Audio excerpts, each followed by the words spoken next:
हरियाणा में सुशासन का मॉडल अब सीधे लाभार्थियों के बैंक खातों तक पहुंच रहा है। मुख्यमंत्री नायब सिंह सैनी ने प्रदेश के 50 लाख से ज्यादा पात्र लाभार्थियों को एक साथ 1,595 करोड़ 50 लाख रुपए की सौगात दी है।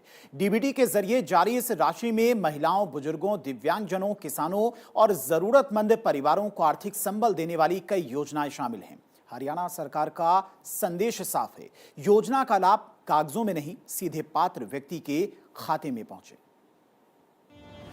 मुख्यमंत्री नायब सिंह सैनी ने बताया कि राज्य सरकार ने गत 25 सितंबर को पंडित दीनदयाल उपाध्याय की 109वीं जयंती के अवसर पर दीनदयाल लाडो लक्ष्मी ऐप का शुभारंभ किया और इसके लिए पहले ही साल बजट में 5,000 करोड़ रुपए का प्रावधान किया गया। उन्होंने कहा, इस वर्ष पंडित दीनदयाल उपाध्याय के जन्म दिवस के मौके पर इस योजना के लिए निर्धारित आय सीमा को 1 लाख रुपए से बढ़ाकर 1,80,000 रुपए कर दिया गया। उन्होंने कहा, चालू वित्त वर्ष में बजट में लाडो लक्ष्मी योजना के लिए 6,500 करोड़ रुपए के बजट का प्रावधान किया गया है।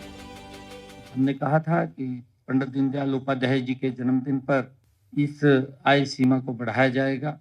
आज मैं ये बात कहता भी हूँ, उन महिलाओं से, उन परिवारों से कि जो परिवार 1,80,000 रुपए की आय सीमा में आते हैं, वे इस योजना के लिए सितंबर में फार्म भर सकें।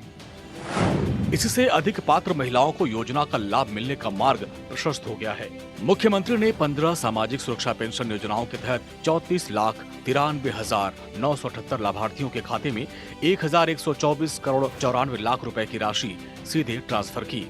इसमें वृद्धावस्था, सम्मान भत्ता, दिव्यांग भत्ता और सामाजिक सुरक्षा पेंशन शामिल है। उन्होंने कहा कि व्यवस्था में बदलाव करते हुए सरकार ने प्रोएक्टिव मॉडल अपनाया है।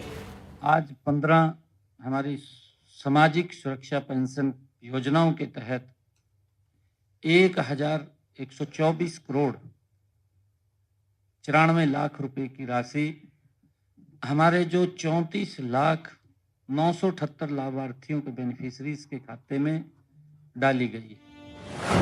मुख्यमंत्री ने दयालु योजना के तहत आज 6,224 परिवारों को 234 करोड़ 77 लाख रुपए की आर्थिक सहायता प्रदान की।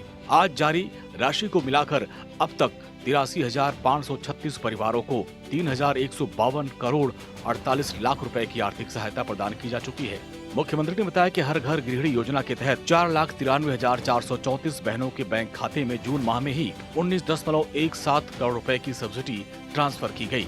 सीएम ने कहा कि चुनाव के समय किया गया वादा निभाते हुए पात्र महिलाओं को हर महीने 500 रुपए में गैस सिलेंडर उपलब्ध करवाया जा रहा है। आज जारी की गई राशि को मिलाकर अब तक 15,06,364 पात्र बहनों के बैंक खाते में कुल 340 करोड़ 14 लाख रुपए की राशि डाली जा चुकी है। सरकार का जो कमिटमेंट है, उस कमिटमेंट को सरकार पूरा कर रही है और वही परिणाम है कि आदरणीय नरेंद्र मोदी जी की सरकार पर निरंतर लोगों का विश्वास प्रकट हो रहा है। मुख्यमंत्री नायब सिंह सैनी ने किसानों को पर्यावरण अनुकूल खेती के लिए प्रोत्साहित करते हुए 13,237 किसानों के खातों में 7 करोड़ रुपए की राशि हस्तांतरित की।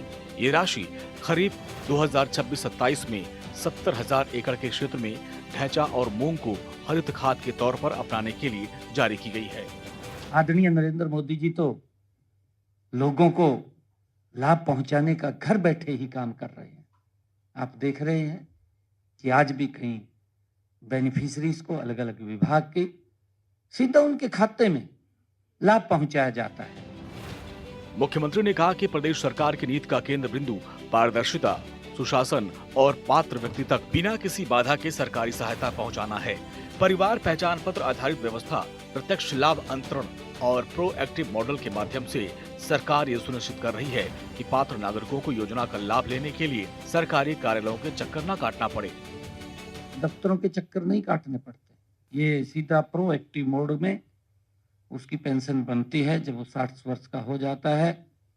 60 वर्ष के बाद परिवार पहचान पत्र डेटाबेस के आधार पर उसकी अगर पात्रता होती है तो स्वयं निर्धारित बिना किसी के दरवाजे पे जाए, बिना आवेदन किए घर बैठे ही उसकी पेंशन बन करके उसको लाभ मिलना शुरू हो जाता है। हरियाणा सरकार की इन योजनाओं में सिर्फ करोड़ों रुपए के ट्रांसफर नहीं हुए, बल्कि पारदर्शिता और भरोसे के साथ सीधी डिलीवरी दिखाई दे रही है। परिवार पहचान पत्र से पात्रता की पहचान, डीबीटी से सीधे खाते में भुगतान और प्रोएक्टिव मॉडल से बिना दफ्तर के चक्कर लगाए लाभ। सरकार इसी व्यवस्था को सुशासन का आधार बता रही है। सरकार का दावा है कि मंजिल सिर्फ सहायता पहुंचाना नहीं, बल्कि हर पात्र परिवार को आत्मनिर्भर और सशक्त बनाना है। भारत 24 के लिए चंडीगढ़ से डॉक्टर थानेश्वर शर्मा की रिपोर्ट।